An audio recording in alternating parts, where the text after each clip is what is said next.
www.qcrc.in என்ற இணையதளத்திற்காக news Tamil செய்தி அறிக்கையில் உங்களை சந்திப்பதில் பெருமகிழ்ச்சி அடைகிறோம். இன்று 2 மார்ச் 2009 முக்கிய செய்திகளை தற்போது பார்க்கலாம். இந்தியாவே பரபரப்பாக எதிர்பார்த்துக் கொண்டிருந்த மக்களவை தேர்தல் ஏப்ரல் 16 முதல் மே 13 வரை 5 கட்டங்களாக நடைபெறும் என்று தேர்தல் ஆணையம் அறிவித்துள்ளது. வாக்கு எண்ணும் பணி மே 16ஆம் தேதி நடைபெறும் என்று டெல்லியில் இருந்து செய்திகள் வந்து கொண்டிருக்கின்றன. தமிழ் ஈழ நாட்டில் தமிழர்களை இலங்கை இராணுவத்தினர் படுகொலை செய்யப்படுவதை கண்டித்து பெங்களூரில் கர்நாடக தமிழ் மக்கள் இயக்கம் சார்பில் பிரம்மாண்டமான பேரணி நடந்ததாக பெங்களூரிலிருந்து தகவல்கள் வந்து கொண்டிருக்கின்றன. மேற்கு ஆப்பிரிக்காவில் உள்ள கிளியா பிசாவ் நாட்டில் ராணுவ புரட்சி வெடித்தது. அங்கு ஜனாதிபதியாக இருந்த ஜேவோ பெர்னாண்டோ நீனோ வியோரோவை கிளர்ச்சிக்காரர்கள் சுட்டு கொன்றுவிட்டதாக தகவல்கள் வந்து கொண்டிருக்கின்றன. பாரதிய ஜனதா கட்சியுடன் ராஷ்டிரிய லோக்தள கட்சி அஜித் சிங் கட்சியுடன் கூட்டணி உடன்படிக்கை ஏற்பட்டுள்ளதாக டெல்லியிலிருந்து தகவல்கள் வந்து கொண்டிருக்கின்றன.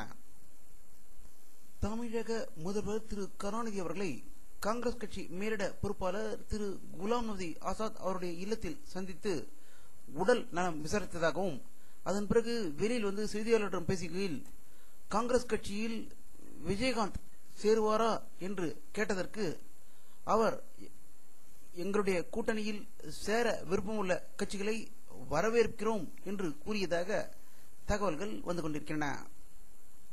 பாளையங்கோட்டை சிறையில் அடைக்கப்பட்டிருந்த மதிமுக பொதுச் செயலாளர் திரு வைகோ அவர்கள் இன்று ஜாமீனில் விடுதலையாகியிருக்கிறார்.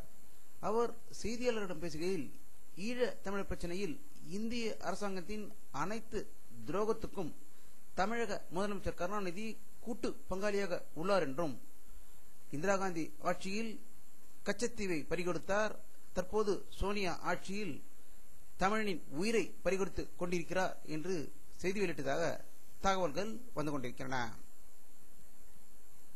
சென்னை உயர்நீதிமன்றத்தில் வக்கீல்கள் செய்த ரகளையை கண்டித்து காவல்துறை சங்கம் சார்பாக இன்று சேப்பாக்கம் அரசியல் மாளிகை முன்பு உண்ணாவிரதம் இருந்தார்கள். இதில் காவலர் குடும்பத்தினர் திரளாக கலந்து கொண்டு உண்ணாவிரதத்தை மேற்கொண்டதாக சேப்பாக்கத்திலிருந்து தகவல்கள் வந்து கொண்டிருக்கின்றன. இதை பற்றி நம்முடைய அரசியல் கருத்து கேட்ட போது இது ஒரு ஆரம்ப கட்டமாகவே இந்த அரசு ஊக்குவித்திருக்கிறது. இனி வருங்காலங்களில் பாண்டிச்சேரி போலீசார் எப்படி ஸ்ட்ரைக் எல்லாம் செய்து கலடா செய்தார்களோ அதே போல ஒரு நிலை தமிழகத்தில் ஏற்பட அதிக வாய்ப்பு இருப்பதாக தெரிவித்திருக்கிறார்கள்.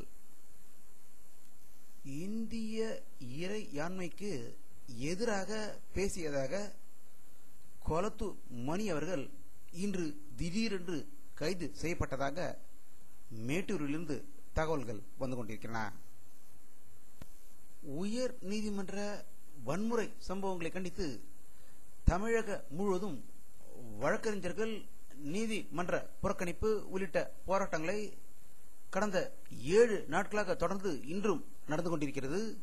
இதற்கிடையில் விழுப்புரம் நீதிமன்ற வளாகத்தில் திமுக வக்கீல்கள் சிலர் ரவுடிகளுடன் உள்ளே புகுந்து அங்கு போராட்டத்தில் ஈடுபட்ட மற்ற வக்கீல்களை தாக்கியதால் பெரும் பரபரப்பு நிலவியதாக விழுப்புரத்திலிருந்து தகவல்கள் வந்து கொண்டிருக்கின்றன. தமிழகம் மற்றும் புதுச்சேரியில் இன்று +2க்கான தேர்வு ஆரம்பமானது. தமிழகம் மற்றும் புதுச்சேரியில் 3000க்கும் அதிகமான பறக்கும் படையினர் பள்ளிகளில் அதிரடி சோதனை நடத்தியதாகவும் செய்திகள் வந்து கொண்டிருக்கின்றன.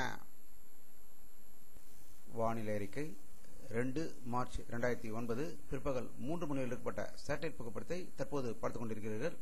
தமிழகத்தின் மேகமூட்டம் எதுவும் தெரியவில்லை. ஆனால் இன்றும் தமிழகத்தில் வெப்பநிலை 35 டிகிரி செல்சியஸ் வெப்பம் இருந்ததாக வானிலை அறிக்கை செய்திகள் வெளியிட்டுக் கொண்டிருக்கின்றன. இத்துடன் இந்த செய்தி அறிக்கை நிறைவடைகிறது. மீண்டும் நியூஸ் தமிழ் செய்தி அறிக்கையில் உங்களை சந்திக்கும் வரை உங்களிடமிருந்து விடைபெறுவது உங்கள் கே பாலாஜி. நன்றி.